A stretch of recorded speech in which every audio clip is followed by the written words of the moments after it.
여러분들은 부동산을 어렵다고 생각하지 않습니까? 저는 그런 분들을 위해 부동산을 쉽게 설명드리는 쉬운 남자입니다. 5월은 종합소득세 신고의 달이에요. 그래서 주택임대사업자를 위한 종합소득세 셀프 신고하는 방법을 제가 알려드리겠습니다. 시간이 없으시니까 바로 넘어갈게요. 국세청 홈택스 사이트에 로그인을 하시고요. 공인인증서로 로그인 하셔야 됩니다. 그리고 위에 이제 신고 납부 탭 클릭, 옆에 종합소득세 클릭. 그러면 지금 단순 경비율 이렇게 있고요. 주택임대 분리과세 신고서 있는데 두 가지 항목이 보이실 거예요. 일단 주택임대 분리과세 신고서를 해보시고 세금이 좀 많이 나왔다 싶으시면 단순 경비율로 신고를 하시면 되거든요. 이 주택임대 분리과세 신고서를 보통 먼저 하게 될 거예요. 정기신고서 작성 클릭, 여기 안에 있는 내용들 전부 다 입력을 해주세요. 다음으로 이동 클릭. 그러면 이런 창이 뜰 텐데 임대주택 직접 입력을 눌러주시면요, 뿅 하고 여기 없던 창이 새로 생겼어요. 그래서 내가 가지고 있는 임대주택의 주소를 입력을 해줍니다. 저는 이제 경기도 이천시 부천리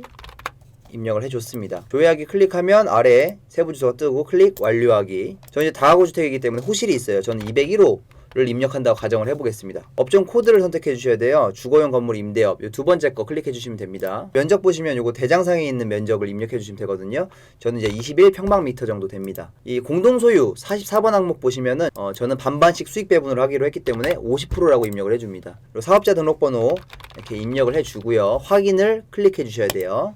예, 등록 임대주택 요건 충족 기간은 여기는 이제 공란으로 내버려 두셔도 되고요. 저희는 이제 임차인 등록번호, 요건 이제 임차인의 주민번호입니다. 뭐 이렇게 하고 확인을 클릭해 주시면 여기 성명란에 임차인 이름이 자동으로 떠요. 그리고 임대 기간은 임대차 기간을 입력해 주시면 돼요. 뭐 예를 들어서 뭐 7월 20일에 입주를 했고 2019년, 그리고 2020년 7월 20일 날이 만기다 입력해주면 5개월이라고 입력이 되는데, 요건 이제 내가 실제로 월세를 19년도에 얼마나 받았나 그 수치가 나와요. 그냥 자동으로 입력되는 부분이니까 그냥 넘어가 주시면 되고요. 계약 내용 입력할게요. 나는 보증금 500만원을 받았고요. 월세를 뭐 50만원을 받았다 입력을 해줍니다. 이 월세 수익 금액이 이 개월수랑 맞춰가지고 알아서 자동 계산이 되고요. 필요 경비가 자동으로 입력이 돼요. 그러면 등록하기 클릭. 그래서 뭐 입력을 하고 하다 보면은 이런 식으로 뭐 저는 이제 206호, 401호, 306호를 이렇게 등록을 해봤어요. 진행이 됐다 싶으면 다음으로 이동을 눌러줘요. 다음으로 이동을 눌러주면 저장 후 다음으로 이동을 한 번 더 눌러주고요. 보시면 이에 동의하면 신고서를 제출합니다. 제출하는 순간 이제 그대로 진행이 돼버리니까 보시면 납부할 세액 있죠? 납부할 세액이 뭐 30만원이 떴다. 근데 이게 비싼지 싼지 잘 모르겠잖아요. 잘 몰라요. 얼마 30만원이면 내가 세금을 적게 내는 건가? 많이 내는 건가? 잘 몰라요. 그러면 일단은 내버려 둡니다. 내버려 둔 상태에서 신고 작성 완료를 하지 않고 저장은 되어 있으니까 종합소득세 다시 뒤로 돌아가서 요 단순 경비율 있죠? 요걸 한번 클릭을 해서 진행을 해보는 거예요. 내 소득 금액이 얼마 정도 잡혔는지 계산이 아까 됐었죠?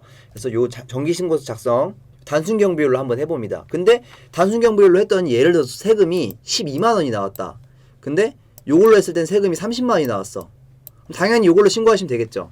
예, 그런 식으로 해서 세금이 적은 쪽으로 해서 내가 납부를 하시면 됩니다. 여기까지가 이제 홈택스에서 직접 신고하는 방법이었고요. 다가구 주택 임대인분들 많으신데 다가구 주택은 신고하시기 전에 미리 계약서를 들고 이렇게 계약서 봐가면서 입력하시면 너무 불편하니까 조금이라도 쉽게 빠르게 하는 방법 알려드릴게요. 종합소득세 신고할 때 조금이라도 빨리 하는 방법, 이렇게 엑셀 시트를 만들면 되는데요. 좌측에 호수가 쭈르륵 입력되어 있고 지금 제가 입력한 거 보시면은 전부 다 종합소득세 신고할 때 기입을 해야 되는 부분들만 적어 놓은 거예요. 그래서 면적이 이렇게 있고 임차인들 주민등록번호, 입주와 퇴거 기간을 다 써줍니다. 보증금과 월세만 입력하면 되죠. 관리비는 제외합니다. 비율은 이게 공동명의라서 제가 0.5, 50%를 입력해 놓은 거니까 단독명의이신 분들은 이런 건 필요 없겠죠. 더 빨리 할 수 있는 방법은 이 주민등록번호 같은 게 복사해서 이 사이트에서 붙여넣기를 하시면 돼요. 홈택스에서. 그래서 복사해서 홈택스에다 붙여넣고, 입주도 마찬가지로 복사해서 붙여넣고, 퇴거도 복사해서 붙여넣고, 그게 다 가능하니까 조금이라도 더 빨리 입력을 하실 수가 있을 거예요. 그리고 조금 특이점이 있어요. 206호 보시면은 임차인이 2명이 입력이 돼 있어요. 이게 왜 그러냐면 만기 전에 임차인이 바뀐 거예요. 2019년 8월 29일부터 2020년 8월 29일이었겠죠. 하지만 이분이 만기 전에 세입자가 바뀌었습니다. 그래서 2019년 11월 26일 날 입주를 하신 분이 계세요. 그래서 이건 좀 특이사항이기 때문에 직접 겪어보시면 더 빨리 이해가 될 것 같습니다. 작년분에 대해서 종합소득세 신고를 이번에 5월 중에 완료를 해주셔야 되고요. 납부기간은 코로나로 인해서 8월 31일까지 납부기간을 널널하게 준다고 합니다. 세금 신고를 했는데 세금이 너무 많이 나온다. 이 정도 안 내도 될 것 같은데 너무 많이 나왔다 하시는 분들 계실 거예요. 그런 분들은 세무사 사무실 통해서 이제 기장 업무 맡겨서 진행을 해주시면 조금 세금이 감면될 수 있을 겁니다. 본인한테 가장 유리한 방법으로 종합소득세 신고하는 게 가장 중요한 것 같아요. 그래서 모두들 세금 신고 이상 없이 무탈하게 잘 하셨으면 좋겠습니다. 감사합니다.